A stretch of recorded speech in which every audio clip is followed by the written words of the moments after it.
Sejam muito bem-vindos ao Fala Nordex, o podcast que conecta você ao futuro dos negócios e da inovação. Aqui a gente desmistifica startups, inovação, investimento e tudo mais no meio do caminho. Nosso convidado de hoje é uma referência quando o assunto é inovação, aceleração de startups e, principalmente, provocações inteligentes sobre os rumos da tecnologia e da sociedade. Ele, que já foi avaliador do Shark Tank Brasil, é mestre em inovação, mentor desde 2011, já palestrou para mais de 250 mil pessoas e foi indicado como o melhor mentor de startups no Startup Awards. Seja muito bem-vindo, Fabiano Nagamatsu. Opa, obrigado, Phil, obrigado, audiência aí do podcast, esse podcast tão querido. Espero poder contribuir um pouquinho com vocês aqui. Tenho certeza.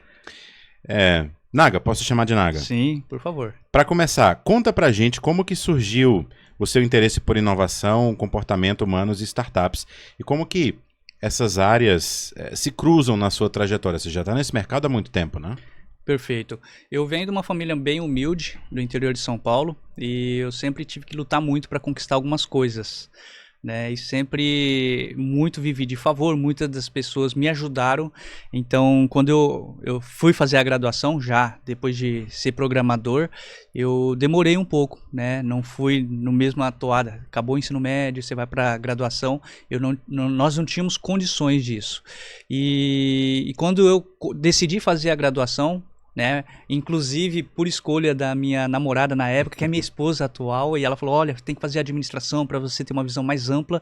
Eu fui e naquela época foi o último ano, inclusive, que o MEC teve sobre aquelas administrações com ênfase em alguma coisa, em hotelaria, em marketing, logística, e aí eu falei assim, cara, eu quero focar em gestão de pessoas, que era uma das disciplinas que a gente cursava ali, né?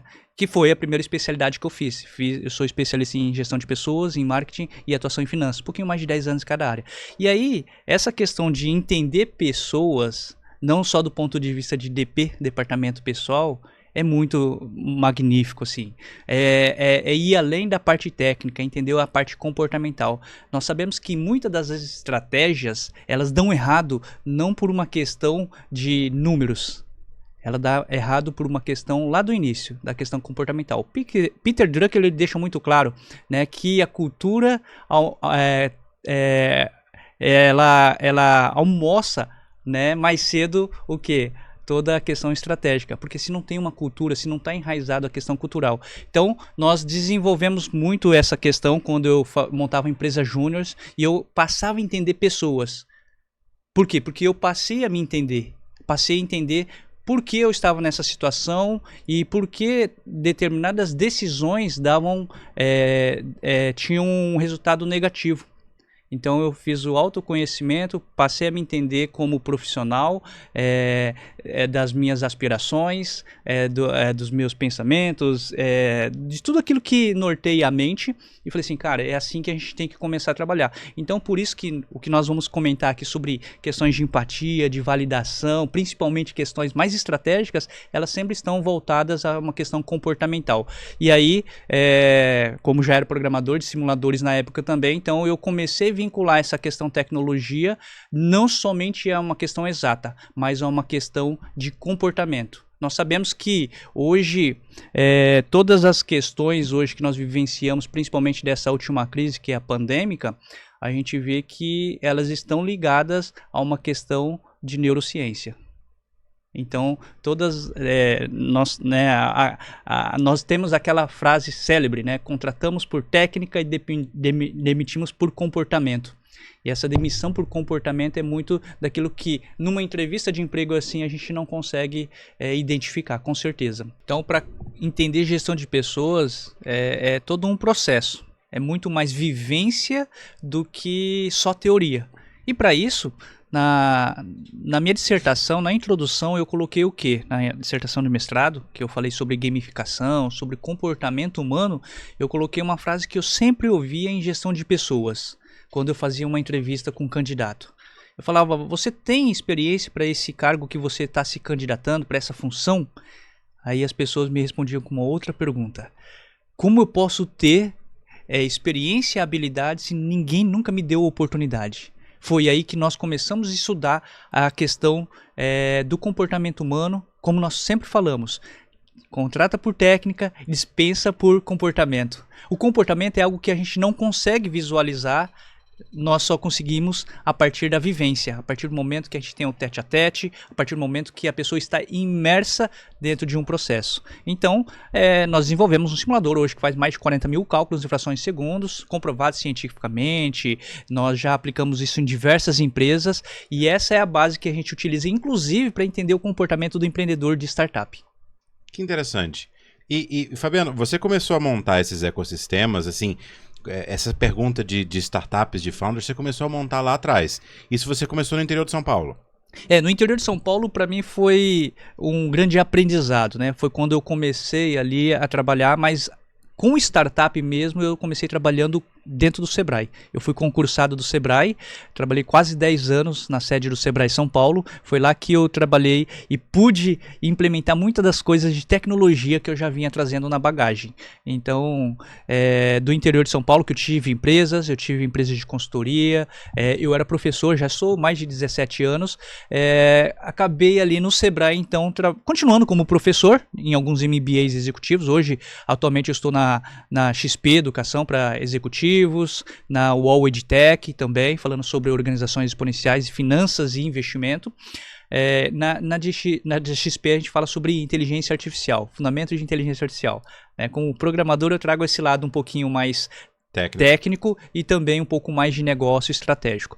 E aí, no Sebrae a gente acabou desenvolvendo ali vários produtos tecnológicos. Eu tive a oportunidade, o privilégio de participar do Sebrae quando eles desenvolveram a consultoria remota, que era tudo presencial, e aí a gente começou a fazer isso bem antes da pandemia, por telefone, por videoconferência. Então nós capilarizamos ali lugares onde talvez o Sebrae móvel ou os pontos de atendimento do Sebrae não estavam, nós conseguimos chegar a partir do telefone ou por videoconferência, dando aquela consultoria, né, especializada para os micro e pequenos empresários. E quando eu saí do Sebrae foi quando eu ajudei, contribuí na faculdade Sebrae, que é a primeira do Sistema S ali, e por uma questão até de saúde, e pensando, se a gente está trabalhando por questões de pessoas, nós estamos trabalhando por propósitos, nós temos que sempre pensar na família. E aí nós tivemos, eu e minha esposa, problemas ali familiares, né, com questões até mesmo de gestação,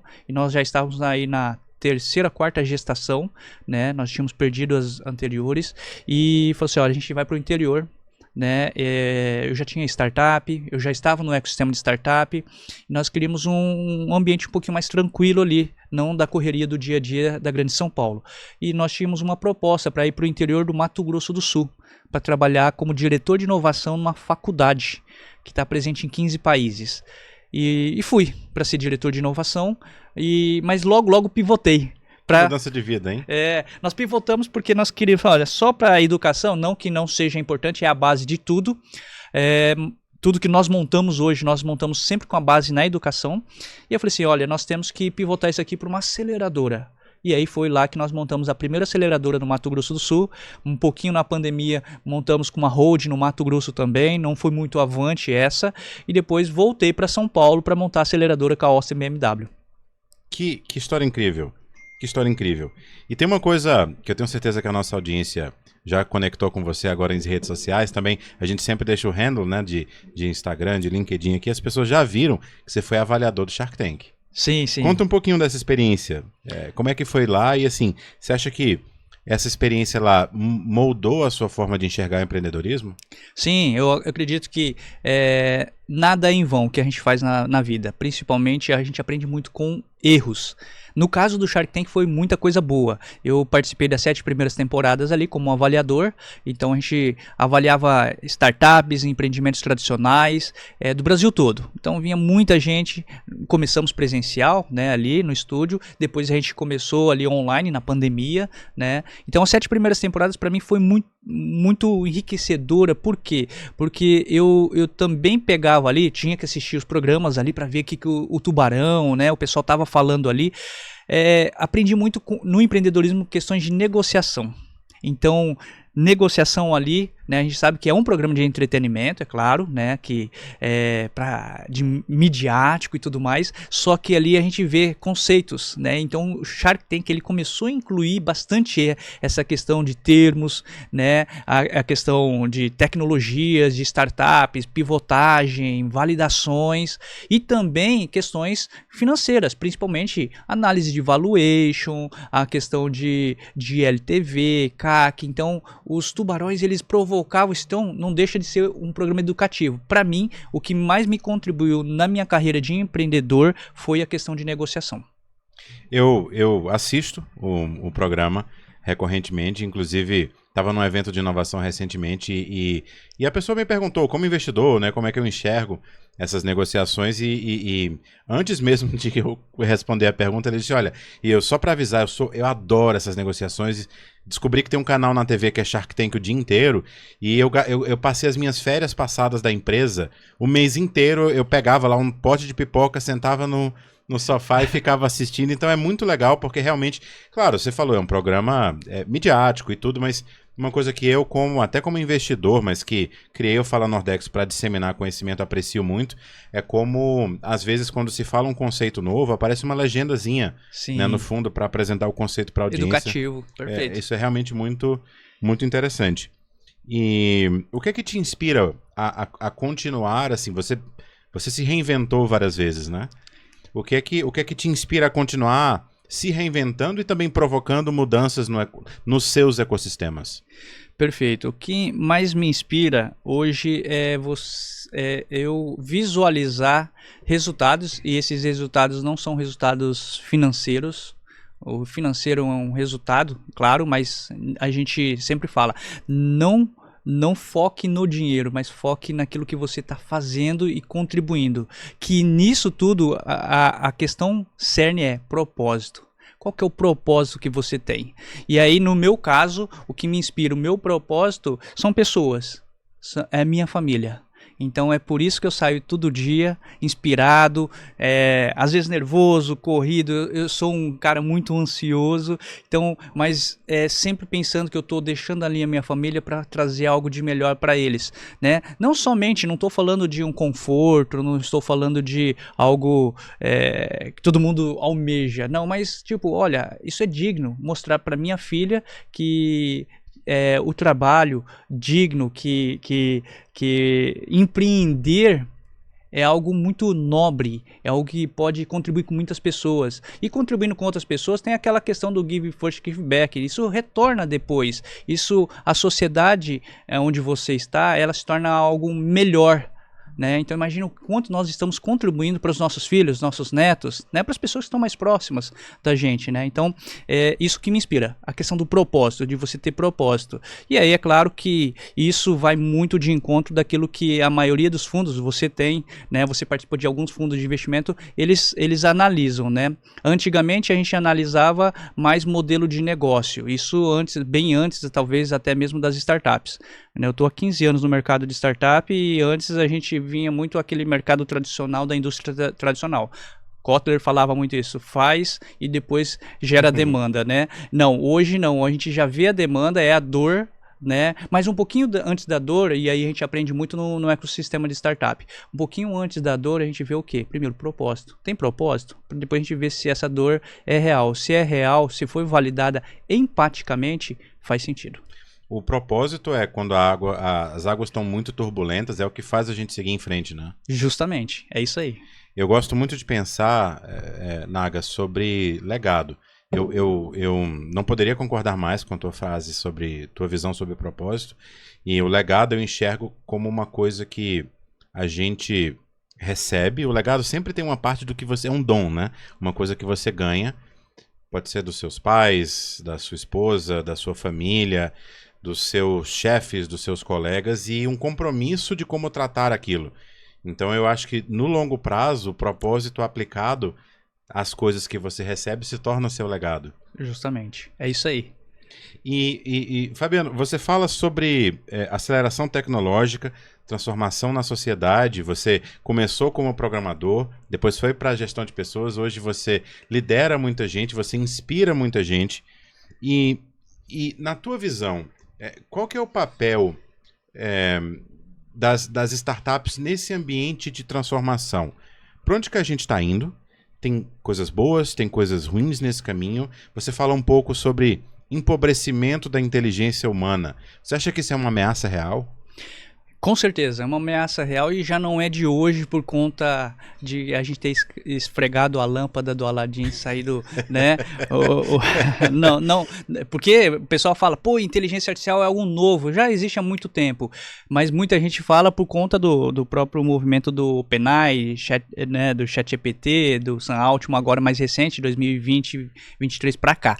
Mas muito me preocupa, né? Porque nós já temos uma certa idade e a gente aprendeu a ler, escrever, a gente passou por experiências ali analógicas que nos dão base. Porém, essas pessoas mais novas, vou pegar da geração Z para frente aqui, ou talvez até um pouco da Y para cá, a geração alfa dos nossos filhos, o quanto eles têm de experiência. Por exemplo, a minha filha, ela não vai fazer nenhum curso de computação. Ela já sabe usar o celular e ela foi aprender o que é touch depois. Já de fazer ali, né, as suas interações num tablet, num celular. Né? Eu vejo muitas pessoas que têm dificuldade na fala, assim como eu imagino, um oriental, né, tímido. Eu tive que fazer curso de oratório e teatro por muito tempo para que eu pudesse dar palestras. Isso lá na minha juventude ali na faculdade, né? Mas imagina o seguinte, Phil, essas pessoas, elas não têm essa base sustentável para que elas possam, em qualquer crise daqui para frente, que a gente vai viver muita crise ainda, elas não se desestruturem. E aí entra questões psicológicas depois. Poxa, minha empresa não está indo bem. Por isso que eu não sou a favor daquelas startups que querem ganhar, faturar a qualquer preço. Porque dinheiro por dinheiro eu vou no banco. Se eu quero faturar, eu quero... E aí eu também, eu fui no passado aquele tipo de investidor que investia e queria... Pô, não, você tem que faturar, tem que crescer tantas vezes mais em pouco tempo. Mas aí eu passei a pensar, falei assim, em pouco tempo... Se ele não cresce sustentável, esse dinheiro uma hora acaba. E qual foi a experiência que ele teve durante esse tempo, curto espaço de tempo, que justifica a sustentabilidade dele? Aí eu não estou falando não só financeiro, estou falando em termos de conhecimento, de habilidade, de atitude. De sacrifício pessoal. Justamente. Então, assim, o que vem fácil, vai fácil. Mas aquilo que é suado, o que... A gente sabe muito bem, o que mais marca? É o que é positivo ou o que é negativo? Os noticiários a gente só vê coisa negativa. Isso marca a gente. Quando nós erramos, e aí eu pego uma parafrase do Eric Rice, do The Lean Startup, Startup Enxuta, que a gente não quer errar. Concorda? Perfeito. Mas se tiver que errar, que erre rápido para ser mais barato. Por quê? Porque envolve menos recursos financeiros, menos recursos humanos, menos recursos tecnológicos, menos tempo também. Então, assim, essa questão de a gente trabalhar a sustentabilidade a partir da pessoa, com a inteligência artificial, por exemplo, a gente vê que é uma coisa preocupante. Porque as pessoas acham assim, agora eu faço tudo, eu não preciso de fazer mais nada, eu não preciso de aprender a ler, escrever e tal. Eu vejo crianças fazendo pesquisa na internet por áudio, mas falam, não, você tem que escrever, e ela não sabe escrever. Essa é a base que eu estou falando. Então a educação, ela sempre vai existir e nós temos que ter uma base. A experiência que nós estamos falando, por mais demorado que seja, ela tem que ser necessária para que as empresas elas cresçam sustentavelmente. Eu não estou nem falando só de startup, mas startup tem um papel muito fundamental nisso. Por quê? Porque no ecossistema, muitas pessoas pregam o quê? Cara, você tem que sair, eu estou investindo aqui, mas em pouco tempo você tem que faturar. É muito mais rápido do que uma empresa tradicional. Às vezes concordo, mas a gente vê que com a inteligência artificial, a gente está vendo também que vai acabar o modelo de SaaS, o modelo até mesmo de micro SaaS que nasceu e já está morrendo. Por quê? Porque as pessoas que querem um software, um aplicativo, uma experiência tecnológica, elas, antes de querer, elas querem algo personalizado, elas querem algo muito mais customizado, algo muito mais de experiência mais exclusiva. Então, me preocupa, sim, essa questão, né, do emburrecimento, é a expressão que até utilizei, da inteligência humana mesmo, porque o robô faz para mim, tá, beleza, mas em que momento, você sabe que um dos princípios da memorização é você fazer, quanto mais você faz, você escreve, você registra, documenta e você relê aquilo, mais você memoriza, não é decorar, memorizar. E se eu não faço isso e eu deixo pro ChatGPT fazer isso aí, ou qualquer outra agente fazer isso para mim, eu não tenho essa experiência para eu me lembrar depois, para me recordar. Você viu um estudo que saiu há pouco tempo do MIT, exatamente sobre esse ponto? 54 pessoas que fizeram com ChatGPT e dentre elas algumas que fizeram analogicamente, depois inverteram os papéis. Você viu que um ponto interessante, né? As pessoas que não fizeram com a inteligência artificial, o ChatGPT, elas têm mais capacidade de memória, mais senso crítico. Isso é a que nós falamos de base, sustentabilidade. É o que todas as pessoas precisam passar por isso. Novas ou velhas precisam passar por isso. Isso é necessário, porque isso é o que vai sustentar qualquer tipo de empresa. Sobre a jornada do empreendedor, eu admiro muito, tem alguns cursos de graduação em administração que estão se reinventando. Tem alguns com uma ênfase muito bacana em empreendedorismo. E eu colaboro com alguns deles, dou aula em alguns deles também e converso muito com esses alunos. E é muito interessante ver como as pessoas reagem à mesma notícia de formas muito diferentes, né? Às vezes você prepara o modelo de negócio, você passa o semestre inteiro se preparando para apresentar aquilo e o resultado não vai dar certo, não para de pé. E a primeira reação de muito aluno é dizer, poxa, mas eu gastei o semestre inteiro, quebrei a cabeça, pesquisei dado, falei com potenciais clientes, liguei para indústrias e o negócio não para de pé. E na verdade, você deveria ficar super feliz, porque você, ao invés de ir lá e montar o negócio e gastar 2 anos, você conseguiu aprender rápido com aquele exercício. E talvez se você tivesse mandado para a IA, cria um modelo de negócio aqui, para me provar que isso funciona ou que isso não funciona, ela teria tentado conformar uma resposta e a tua retenção, a tua memorização, a tua capacidade de compreender o output dela seria muito reduzido, né? Perfeito, perfeito. E você colocou um ponto interessante. A gente não está aqui, evidentemente, indo contra a tecnologia. Eu acho que tudo que é excesso é prejudicial. Tudo aquilo que é extremo é prejudicial. Então a gente pode analisar a questão, por exemplo, que você falou. Cara, eu posso fazer um modelo de negócio, pedir para IA, beleza. Mas aquilo que você passou, e você citou muito bem, o aluno fez lá, foi fazer a pesquisa de mercado, ele foi fazer a validação, ele fez esse tete-a-tete. Tudo isso aí é experiência. Tudo isso aí nós estamos no campo da empatia. Eu não estou fazendo uma coisa da minha cabeça ou da cabeça do computador. Eu estou fazendo uma coisa que é da cabeça do cliente. O cliente está falando o que ele precisa. Então, essas questões, por isso que eu falo, eu sou muito a favor da aprendizagem experimental de David Kolbe nas faculdades. Por quê? Porque a faculdade é um grande centro de treinamento, é um grande QG ali para a gente testar, errar. Eu costumo falar que a gente pode errar muito na faculdade, mas lá no mercado não tem replay, não tem como voltar. Você errou, você já está fora do mercado. E uma pergunta, eu queria te provocar só um pouquinho mais sobre esse tema. Você fala, pelo menos é a minha impressão, que as novas tecnologias elas ajudam a gente a ter muito mais amplitude. E talvez um tema sobre o qual a gente não seja, e talvez não continue sendo especialista, mas uma conversa rápida com uma IA da vida, a gente consegue ter alguma amplitude como um generalista. Eu entendo superficialmente sobre aquilo. Mas como que a gente consegue conciliar, então, essa amplitude com profundidade? Perfeito.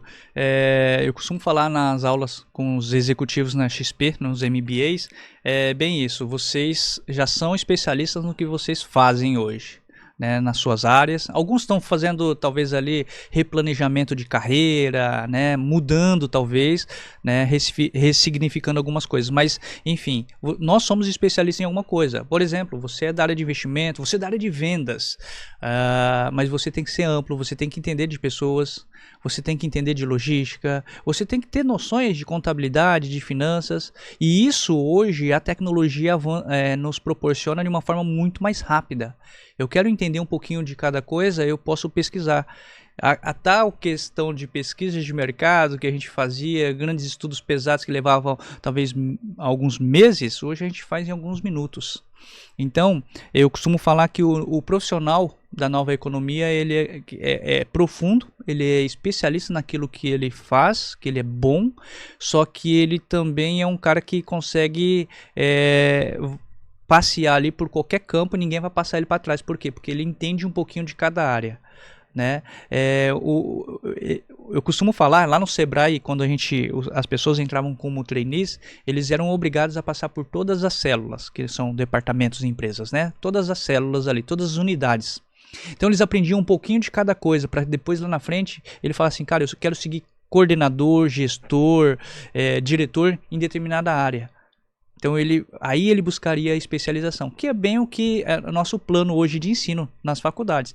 Eu faço uma graduação e depois me especializo em alguma coisa. Então a graduação ele deixa de uma forma ampla, seja na área da saúde, exatas, humanas, e depois eu me aprofundo naquilo que eu quero. Fabiano, vamos para uma das nossas sessões rápidas, que é o Investe ou Corre. Então aqui o jogo é rápido, eu te apresento algumas ideias e você diz se investe ou corre, depois, se você quiser, a gente pode voltar e justifica. Perfeito. Tá pronto? Vamos lá. Então vamos lá. Agente autônomo de IA que investe em startups sem intervenção humana. Corro. Aplicativo de simulação de pitch para founders com feedback de IA. Bom, essa eu... Você pode repetir? Aplicativo de simulação de pitch para founders com feedback de IA. Invisto. Comunidade digital para founders que querem desacelerar e focar em propósito. Invisto. Serviço que oferece C-levels e cofundadores sob demanda, com contratos de curto prazo. Invisto. Aplicativo de terapia para times, com sessões semanais gamificadas para startups. Invisto. Marketplace de problemas reais, para fundadores que ainda não definiram sua dor de mercado. Corro. Legal, muito claro. Naga, você quer comentar alguma das suas respostas? Bom, eu acredito que muitas delas assim, estão até abertas, quero justificar algumas, como por exemplo, essa questão dos pitches, por exemplo. Eu acho que tendo um feedback ali da IA, eu acho que é interessante, mas isso não é o suficiente. Todas as questões que você colocou, eu acho que envolve muito por trás, sempre... Eu sempre entendo, estou aplicando uma questão de IA aqui para validar alguma coisa, Fabiano, beleza, ok, sei que tem pessoas por trás, sempre vai ter o fator humano ali por trás. Essa última que você colocou com relação ao marketplace de dores, por exemplo, não faz sentido, porque nós estamos falando em todo momento, e isso está impregnado na comunidade, que é sobre as pessoas, é sobre para quem eu vendo, não aquilo que eu quero vender. Né? Então é a empatia. Então uma plataforma não vai trazer esse lado empático, né, do consumidor. Perfeito. Alguma dessas ideias você já viu funcionando na prática? Ou... Já a questão de psicologia e tudo mais, essas questões que ajudam os colaboradores, né, os times internos e tudo mais, eu já tive a oportunidade de mentorar pelo menos umas 4 startups das 4, 2 estão avançando muito bem. A última recebeu no Gramado uma premiação, né, da banca Summit. Gramado Summit, que a gente estava ali avaliando. Funciona, mas de novo também eles têm um fator humano ali, não é tudo automatizado, não é só IA que está ali, né? A IA ele traz um mapeamento para que o psicólogo, o psiquiatra, o terapeuta, ele possa dar ali um melhor direcionamento de forma um pouco mais rápida, talvez antecipando questões que poderiam levar algum tempo. Pensando nessa questão, inclusive, de tratamento humano, de empatia, como que a gente faz para conciliar esse ímpeto que muita gente tem, então, de terceirizar a empatia e a criatividade para a tecnologia? É complicado, porque a gente acaba falando assim, olha, a IA tá vindo aí, eu tô até pagando uma IA agora, né, então essa já é um pouco mais avançada, ela vai resolver o meu problema, e não vai. Essa questão de você, principalmente no mercado de startup, a gente sabe que o diferencial de uma startup é uma escala muito mais rápida, é claro que ela passa muito mais tempo talvez, ou talvez o mesmo tempo que uma empresa tradicional no Vale da Morte, mas uma vez que ela passa ali da estaca zero e começa ali chegar a um ponto, a um break-even, um product market fit, por exemplo, aí não dá para segurar mais. Aí ela escala mesmo, ela traciona, né? Ela sai da operação para uma tração muito mais rápida. E tudo isso é por conta de uma agilidade dos processos, isso tudo na mentalidade da pessoa, do empreendedor, da empreendedora que está à frente da startup. A criatividade e inovação. Isso não tem como você terceirizar. Isso vem muito, até mesmo porque você sabe muito bem, a gente investe em startup por quê? Porque a gente investe em pessoas. São as pessoas. O modelo de negócio, um dia alguém vai copiar ou vai ter que ser pivotado. O produto talvez não vai existir daqui a um tempo. A questão, por exemplo, do espaço ou da mídia um dia pode acabar e pode mudar o formato. Porém, as pessoas elas sempre continuam. Uma coisa que nós vimos bastante no Shark Tank é que as pessoas eles sempre analisavam a primeira questão. O que, né? Você pode ver nas gravações ali, nos episódios. Sempre as pessoas. Qual que é o seu track record? Fala um pouquinho sobre você. Então, a gente... Normalmente é uma das primeiras perguntas, né? Justamente, porque a gente precisa de entender a pessoa, por onde ela passou, o que ela fez, independente se deu certo ou não. Né? Eu lembro que em 2007 eu estava dando uma palestra numa faculdade, eu já lecionava nessa faculdade no interior de São Paulo, que tinha lá pelo menos 50 pessoas. E tinha um senhor ali de uns 60 anos, também participando, era aluno nosso, e eu falei assim, quantas pessoas já faliram, quantos daqui já faliram a primeira vez? A maioria já levantou. Segunda, alguns. Terceira, quarta, só ele. Quinta, bom, não vou nem perguntar, o senhor tinha que estar aqui dando aula pra gente no meu lugar. A pessoa mais experiente. E aí, pasmem, eu continuei dando mentorias, consultorias para ele também, né, depois da faculdade. Ele montou uma fábrica de macarrão e tudo mais. Tem uma empresa de consultoria agora. De tudo aquilo que ele errou, ele está dando a consultoria. Então, ou seja, ele não erra mais. Ele está indo muito mais assertivo agora no mercado. E você não consegue pagar por essa experiência, né? Então, justamente, nós podemos pagar pela IA, podemos pagar por um monte de coisa, mas a experiência é a gente que tem que viver. Naga, além de mentor, de professor e consultor, inclusive você acabou de citar essas três coisas, você é um provocador, por natureza. Como que você se mantém atualizado e ao mesmo tempo crítico diante dessa avalanche de novidades que a gente vê no ecossistema? Bom, eu busco muito informação em fontes confiáveis, é claro, é muito difícil falar em fontes confiáveis, mas assim, eu leio fala muito... Nordex, né? Justamente, fala Nordex aqui, a gente acompanha, inclusive no YouTube, mas assim, Fio, eu pego muito em livros, né? Então eu pego alguns canais que são confiáveis mesmo, e aí eu sou muito crítico em cima disso.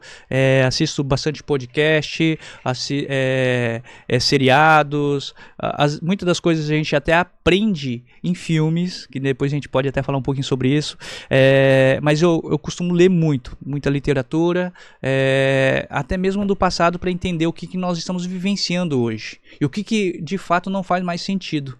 Né? Então, como educador, eu acho que é o mínimo que eu tenho que fazer. Eu lembro que quando eu comecei a lecionar, o aluno mais velho o aluno mais novo era mais velho do que eu. Então, assim, as pessoas às vezes falam, poxa, mas o menino vai dar aula pra gente, tudo mais na época, e para que eu pudesse tentar provar, que hoje eu não quero provar mais nada para ninguém, não precisamos disso, né? Na verdade, nunca precisamos disso. Eu estudava muito, então eu lia muito. Eu chegava com uma frase provocativa, alguma coisa que eu tinha visto na internet, em fontes confiáveis, e as pessoas ficavam assim, poxa, eu não estou antenado. Então, você não está antenado? E eu trazia depois todo um contexto, explicava baseado na matéria. Então, isso eu já venho fazendo. Então, eu leio muito, eu costumo, né, sempre estar antenado, atualizado em todas as questões que acontecem, seja guerra, economia, saúde, política e tudo mais. E o que você diria hoje para um fundador de startup, talvez um empresário que esteja nos ouvindo e que tem aquele sentimento de que ele precisa estar em tudo e aprender tudo e ler tudo e não está dando conta? Eu daria o seguinte conselho que eu usei para mim há um tempo atrás. a gente não precisa de estar antenado de tudo. A gente precisa saber, primeira coisa, qual que é o nosso propósito, o que nós resolvemos, né? Pensando em negócio. O que eu estou fazendo aqui? Porque sempre vai surgir, eu como programador, na época que eu começava a desenvolver um sistema, surgiam novas features. Não, poxa, tem isso aqui, tem aquilo. Não, vamos colocar agora blockchain e água. Cara, você nunca vai ser um cara bom em tudo. Mas você tem que estar com boas pessoas, bons profissionais do seu lado. Então, assim, quer saber superficialmente, ok, para você ter o conhecimento, mas para que você possa aplicar, você vai aprofundar naquilo que de fato faça sentido para o seu negócio, para o seu propósito, né, enquanto ali startup, empreendedor. E pensando no legado. Pensando no legado, sim. Porque tudo aquilo que você está fazendo é um resultado que é o legado. Qual que é a sua marca registrada que você vai deixar para o mercado? Um dia quando você não estiver aí na mídia, não estiver ali no seu ICOS ali, que seja na sua comunidade. O que você deixou ali? Poxa, ó, aquele fulano lá era um cara que ajudava muita gente, que fazia isso. Ou era um cara que fazia tudo, mas não tinha resultado de nada. Né? Então a gente tem que pensar nisso. E infelizmente a tecnologia ela vem para ser coisa boa na nossa vida, principalmente no mundo dos negócios. Porém, a gente usa de forma muito errada. E aí a gente acaba confundindo que eu tenho que saber de tudo. Estávamos numa palestra de inteligência artificial, eu estava no painel e uma pessoa levantou a mão e perguntou, uma senhora falou assim, Fabiano, eu contratei ali o ChatGPT, versão X, e agora já subiu, agora tem humanos, agora tem o DeepSeek, qual que eu devo pegar? Eu falei assim, aí eu vou ficar sempre investindo dinheiro, colocando dinheiro, e esse investimento vai virar custo. Eu falei assim, tá certo, é isso mesmo, mas qual que faz sentido para o seu negócio? E aí a pessoa parou para refletir e falou assim, o que você já usa já está fazendo sentido? Tá suprindo a sua necessidade dentro do seu planejamento? Se sim, não precisa. Você pode conhecer as outras versões, mas você fica naquela e pronto. É o que faz sentido para você. Né? Então, as pessoas estão cada vez mais, não, porque o fulano de tal falou isso, porque o ciclano falou aquilo, eu preciso de estar ali também. Eu preciso de entender. Mas de usar e de ter a experiência, eu já tenho a experiência suficiente para que o meu negócio conclua e vá bem. E usar discernimento, né? Justamente. Vamos para mais uma rodada rápida. Dessa vez chama-se Segue ou Bloqueia. Então aqui é um quadro em que eu vou, como se fosse uma rede social, eu vou te apresentar tendências e você diz se você vai seguir ou bloquear a tendência. Tá preparado? Perfeito. Vamos lá. Então, fundadores que querem virar unicórnios a qualquer custo. Bloqueia. Estratégia de captação que prioriza investidor famoso como os de programas de TV. Bloqueia. Adoção de IA como base de toda operação, do RH à estratégia. Segue. Fundadores que se isolam do ecossistema e operam em stealth para manter foco. Bloqueia. Startups que criam tecnologia de ponta sem envolvimento direto com o problema real. Bloqueia. Quer comentar alguma das respostas? Bom, de novo, a gente precisa ter um envolvimento, a gente precisa ter experiências, né? E falando aí, por exemplo, dessas duas últimas que você colocou, né? De startups que se isolam, por exemplo, das comunidades. A gente sabe que hoje ninguém cresce sozinho. Nós precisamos, e o ecossistema, ele é um grande feedback para a gente.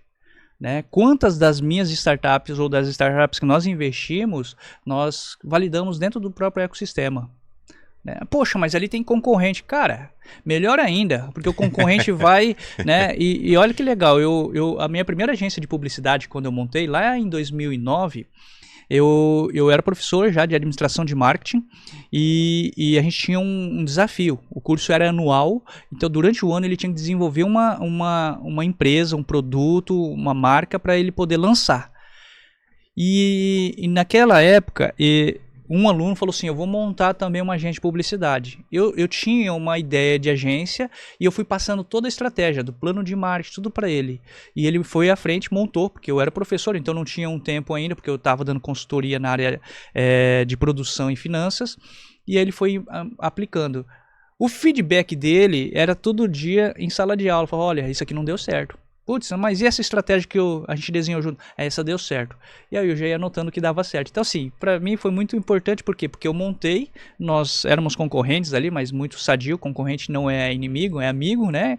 E eu montei e nós conseguimos dar muito certo. Tudo aquilo que eu poderia errar no começo, não errei, porque ele errou pra gente. Então, foi uma coisa muito colaborativa ali. Então, trabalhando essas questões de buscar um investidor famoso, né? A gente sabe muito bem que o investidor que já fez carreira e tudo mais, ele vai dar o nome dele. Ele não vai estar na operação com você ali. A gente precisa muito daquela pessoa de hands-on também, que vai estar junto com você, vai ajudar você, né? Mais do que um conselheiro. Então, às vezes a gente acha que, tipo, eu vou colocar um fulano de tal que é muito famoso aqui e depois ele acaba se frustrando porque não avançou. Porque é aquela questão da expectativa versus realidade. Eu tô curioso com uma das suas respostas aqui. Você disse que, quando eu te perguntei, adoção de IA como base de toda operação do RH e estratégia, você disse que você seguia essa tendência. Sim. Minha pergunta para ti é, onde que a gente estabelece o limite entre eficiência e talvez eu não queria utilizar a palavra alienação, mas um distanciamento, né, da parte mais dura do músculo, né? Então, como que a gente entende até que ponto eu posso utilizar IA em toda a minha operação, na minha startup, versus estou deixando de entender o que está acontecendo? A questão é bem simples, Phil. O que é operacional, é repetitivo e que não depende da capacidade humana? Esse é o grande ponto. O que for sempre operacional, né, segundo o Mário Caon, no seu livro de gestão de projetos ali, né, e o Correia também deixam claro, professores da USP, é o que? Aquilo que é projeto tem começo, meio e fim. Depende de uma inteligência humana para poder executar isso, para ter uma criatividade, uma inovação ali. Pronto, isso aí é o papel do ser humano. Papel de uma coisa repetitiva, uma coisa que sempre vai acontecer e que depende de uma eficiência, aí eu falo até mesmo de tempo também, e de preciosidade, de ser mais assertivo. Uma inteligência artificial, um robô pode fazer isso. Então, por isso que eu sigo, porque desde o operacional até o estratégico, desde o RH até o estratégico, se operacionalmente eu conseguir padronizar e ter informações mais rápidas, eu vou ter mais tempo para poder pensar em estratégias, e aí é o fator humano que entra em jogo. Eu não podia concordar mais. E eu até falo nas minhas mentorias, nos meus cursos sobre IA, e depois eu me aprofundo nisso, mas aqui para nossa audiência, é a diferença entre gestão e liderança. A gestão é um trabalho operacional de você acompanhar padrões e metas, KPIs. Sim. Enquanto a liderança é um trabalho de você motivar pessoas, de você inspirar corações e mentes. Então, se você conseguir aplicar a tecnologia para acelerar o primeiro e liberar tempo para fazer o segundo, melhor dos mundos. Perfeito, é isso aí. Naga, para fechar, a gente sempre pede aos nossos convidados para trazer uma recomendação cultural. Pode ser um filme, você mencionou que queria falar de filme, um livro, uma série, já teve recomendação de comida aqui também. O que é que você gostaria de deixar como inspiração para nossa audiência? Bom, falando de alimentação, eu sou bem sedentário para essas coisas, eu não me alimento muito bem, mas assim, pensando assim, em livros, para quem atua não somente com startup, mas aí eu posso falar no mercado de inovação de uma forma geral, eu acho que ainda é muito atual pra gente, o The Lean Startup, do Eric Rice, né? Eu acho que... Leitura obrigatória. Obrigatória pra gente. Pensando em termos de escalabilidade, mas com sustentabilidade em termos de propósito. É um livro que eu utilizei, inclusive, para fazer um dos cursos lá no First Class do meuceas.com, do Flávio Augusto, né? Para falar como que a Wine, do Rogério Salumi, que é uma importadora de vinho, conseguiu crescer e ser uma das maiores da América do Sul, né? Eu cito o livro do Salins Meio, do Organizações Exponenciais. Por quê? Porque antes de eu falar, cara, vou escalar pra caramba e vou ter uma rentabilidade, uma lucratividade alta, ele fala do quê? Do PTM, de propósito. Então, propósito transformador massivo. Então, ele começa no propósito. Né? Foi assim que muitas das marcas se reinventaram. Nós podemos pegar a própria Havaianas, por exemplo, que era um chinelo. Né? Se falar Havaianas, o que as pessoas pensavam ali como proposta de valor? O chinelo, barato, borrachudo, né? Que você usa dos dois lados, né? Usa de um lado, depois você muda a correia, vira do outro lado, versátil e tal, mas ninguém pensava em proposta de valor como hoje, hoje que eu digo há um tempo atrás, quando a Luísa Brunet se tornou ali a garota propaganda. Se tornou o quê? Sinônimo do quê? De status. de lazer, de conforto, né, de algo muito mais elitizado. E aí não precisamos de muito longe, estava até agora, num dos outlets, né, ali em Guarulhos, e a gente viu lá um chinelo Havaianas, tudo com uns estrazinhos ali, bonitinho. Falei assim, cara, deixa eu ver quanto que custa, né? Porque na década de 80, 90, eu comprava aquele, né? Era muito barato, a gente tinha condições, né, de comprar pelo menos o Havaianas, e aí, quando eu fui visualizar esse chinelo, tava custando R$ 536. Impressionante. Né? Porque tinha ali, mas a proposta de valor é muito importante dentro das startups, que vai muito ligado ao propósito. O que é a proposta de valor? Eu não vendo chinelo, eu vendo conceito. Né? Da mesma forma, né, eu já citei em outros lugares, por exemplo, Cacau Show não vende chocolate, ele vende o que? Experiência. Não precisa ir muito longe, né? Se ele vendesse chocolate, ele seria mais um, mas hoje ele vende a experiência, ele vende alegria, ele vende... Tanto né? que estão abrindo um parque de diversões, Parque né? de diversão, resorts, né? Então, olha que interessante. Então, a partir do momento que eu começo a entender o meu negócio como proposta de valor, dentro de um propósito, que aí a gente já pensa futuramente a longo prazo a criar um legado a partir de tudo isso, eu tenho uma sustentabilidade aqui, aí eu tenho que seguir o plano. Então, esses livros eu acho que são fundamentais, são básicos ali, né, para todo mundo que está empreendendo com inovação. Né? E aí um filme interessante, tem aquele Fé para o Impossível, que é um livro, né, que foi baseado inclusive num casal de pastores, né, no Rio de Janeiro, e que traz muito a questão de, cara, é legal, todo empreendedor tem que ter sorte, todo empreendedor tem que estar muito capacitado, mas pensando em toda uma cosmovisão, a gente também tem que ter fé, e é independente de religião, nós temos que ter essa fé também. Né? E a gente fala, né, que o brasileiro, por toda essa mistura de raças e tudo mais, a gente é um povo que tem muita fé. Né? Então, eu acho que isso nos baseia muito. E para fechar, um outro livro que eu estou lendo, agora mais recente, que é um livro do Michael Bayer, é um americano, ele fala sobre negócios como missão. Ele não traz só o lado da cristologia, mas ele traz a área de negócios. Todos nós temos uma vocação, nós somos chamados. A gente não caiu aqui no mundo por cair, agora você nasceu e o que a gente faz? Não, nós temos uma vocação, nós temos uma intencionalidade, ou seja, você tem um propósito. Se a gente não descobrir o propósito, a gente tem que descobrir. Né? Não velho. Tem gente que já numa certa idade mais avançada que descobriu o propósito e está feliz agora. Nós temos uma questão relacional, como disse, né? Ninguém cresce sozinho. Nós dependemos de comunidades, dependemos de um ecossistema, independente do seu segmento, e nós temos o lado operacional, fazer sempre com excelência, sempre fazer o melhor. É claro que para algumas questões eu não vou demorar muito, eu vou fazer e lançar. E enquanto eu lanço, que nós chamamos de MVP, eu estou ganhando talvez já escala a partir dele. Então, esse é um livro que eu também recomendo, tá? Por quê? Porque nós estamos falando muito, com todas essas crises que nós vivenciamos, talvez eu e você nós já vivenciamos bastante, né? Crise imobiliária, não idade, não.